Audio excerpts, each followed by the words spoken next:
Perjalanan timnas Indonesia untuk mencapai titik seperti sekarang tentu saja nggak bisa dibilang gampang. Maka dari itu wajar jika saat ini banyak yang merasa bangga karena Indonesia udah nggak bisa lagi dianggap sepele di Asia. Semua paham bagaimana Indonesia asuhan Coach Novaryanto mendapatkan banyak tekanan dan hinaan ketika menjadi juara Piala AFF U16 beberapa waktu yang lalu. Namun semua hinaan dan cacian itu dijadikan motivasi lebih hingga pada akhirnya kini siapa yang pantas berbicara di panggung dunia. Indonesia menjadi satu-satunya wakil ASEAN yang lolos ke Piala Dunia U17 setelah Thailand, Vietnam, hingga sang juara Piala AFF U16 Australia juga gagal lolos ke Piala Dunia U17 di Qatar. Dan melihat sikon yang ada tak heran kalau banyak yang menyebut kini level Indonesia berada di atas tim ASEAN termasuk Park Hang-soo.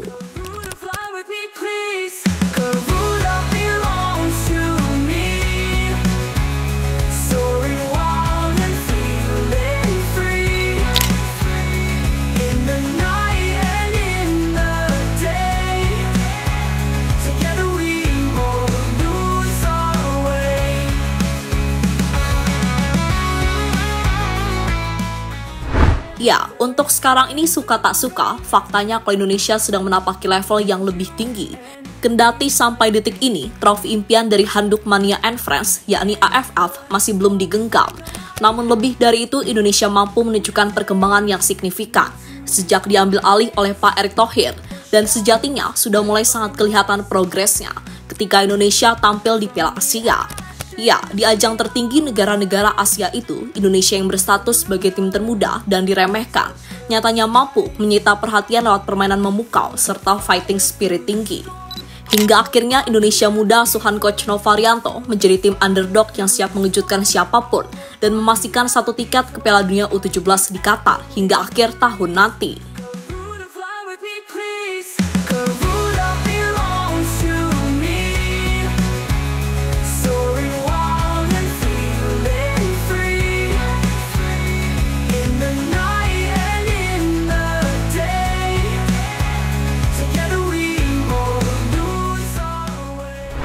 Tapi sekali lagi tunggu, perjalanan timnas U17 Indonesia menembus tebalnya dinding dunia jelas bukan tanpa rintangan sama sekali.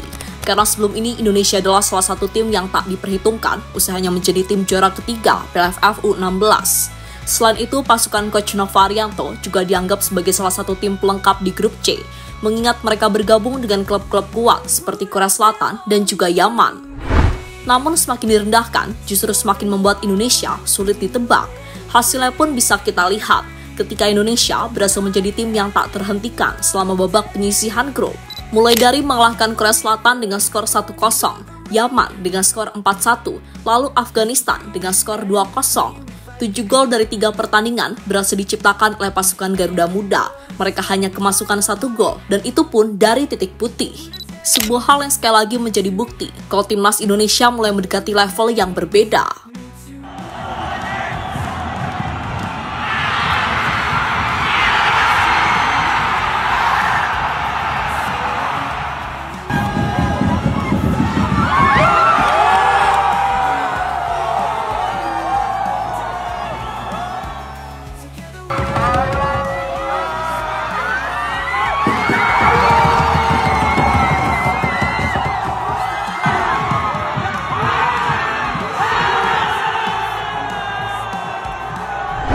Thailand, Indonesia sudah berada di level berbeda. Legenda timnas Thailand, yakni Kiatisuk Senamuang, juga memuji habis perkembangan timnas Indonesia. Baginya, dengan prospek yang ada, Indonesia sangat berpotensi untuk menjadi tim yang bisa bersaing di Asia. Dan ia pun mengakui kalau untuk saat ini level Indonesia berada satu tingkat di antara tim-tim ASEAN lainnya. Saya ingin mengucapkan selamat kepada Indonesia. Mereka sudah satu tingkat berada di atas tim-tim ASEAN lainnya untuk saat ini. Untuk sepak bola Thailand, mari menyerap pengalaman, belajar lebih banyak, dan terus berkembang. Ucap Kiatisuk dilansir dari TH Sport. Sementara itu, Ketua Federasi Sepak Bola Thailand, Madam Pang, merasa kagum dengan perkembangan sepak bola Indonesia yang cukup pesat. Dan di saat tim-tim ASEAN kesulitan menembus level dunia, Indonesia datang sebagai penyelamat wajah ASEAN dengan mengamankan satu tiket ke Piala Dunia U17. Bahkan tak hanya kelompok umur, Indonesia kini masih menjadi satu-satunya wakil ASEAN yang tersisa dan punya peluang untuk bermain di Piala Dunia 2026 di Amerika dan Meksiko.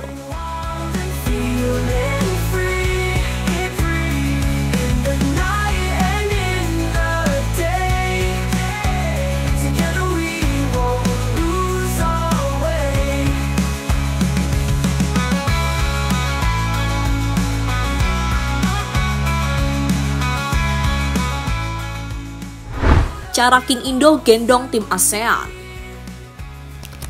Ya, jika dulu hanya ingin juara AFF, maka bertarung di Asia adalah level baru di hadapan Garuda Muda. Bukan karena sombong, tapi karena tak ingin terus jadi bayang-bayang.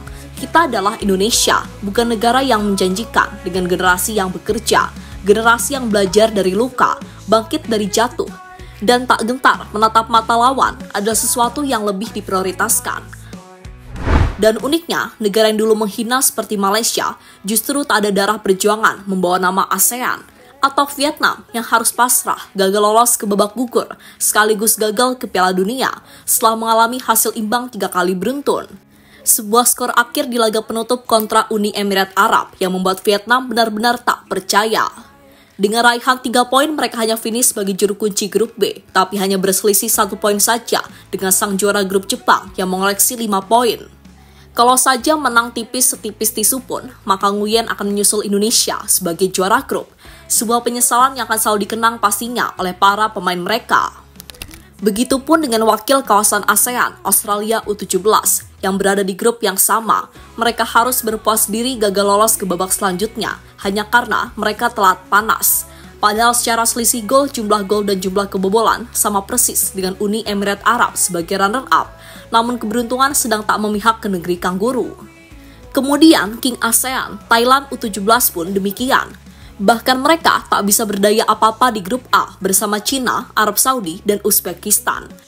Tim muda negeri Gajah Putih mandi lebih awal dari babak grup setelah kekalahan beruntun dari semua laga yang dijalani di babak grup Piala Asia U17. Dan ya, mereka yang pernah menghina justru mereka lah yang tumbang sendiri dengan hinaan yang mereka keluarkan. Sementara tim yang diremehkan justru menjadi perwakilan satu-satunya yang membawa sepak bola ASEAN makin dikenal di Asia.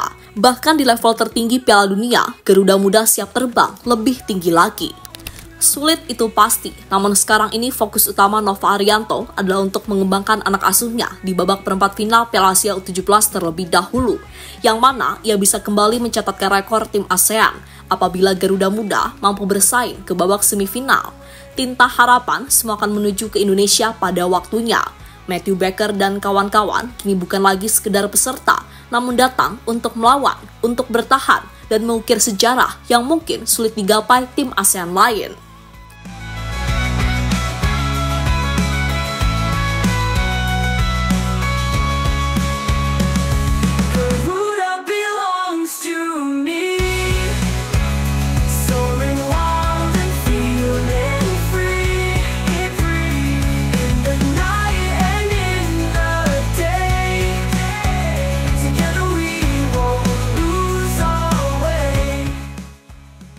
Park Hang-seo dan Vietnam mulai puji Indonesia.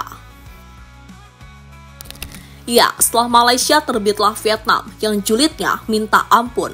Seperti kita tahu, kalau dulu Malaysia hanya fansnya yang sering sombong, maka media Vietnam dulu biasanya selalu mencari celah buat merendahkan Garuda. Namun kini entah apa yang merasuki, banyak dari mereka yang mengambil dari sisi positifnya. Contohnya The Tau 247, menyoroti Indonesia sebagai kebanggaan ASEAN di ajang internasional.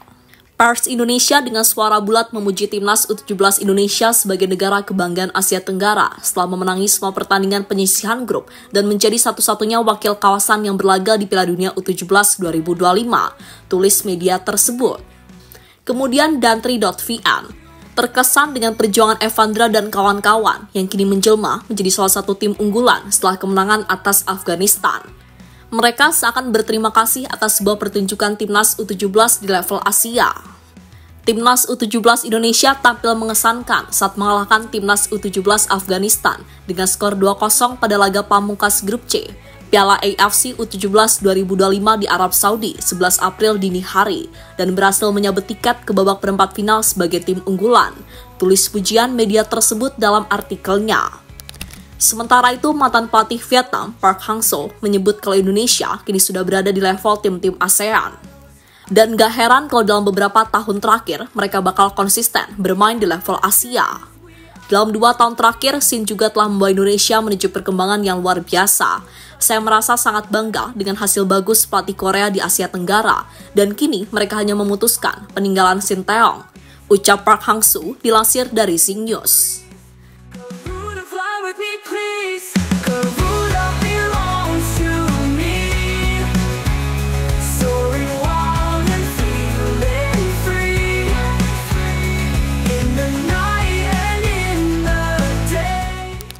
Dan terlepas dari apapun, semoga saja Indonesia U17 arahan Coach Nova terus improve untuk memberikan penampilan yang terbaik. Indonesia sendiri akan menghadapi Korea Utara di babak perempat final, lawan yang cukup sepadan dan tentunya sangat menarik untuk dinantikan.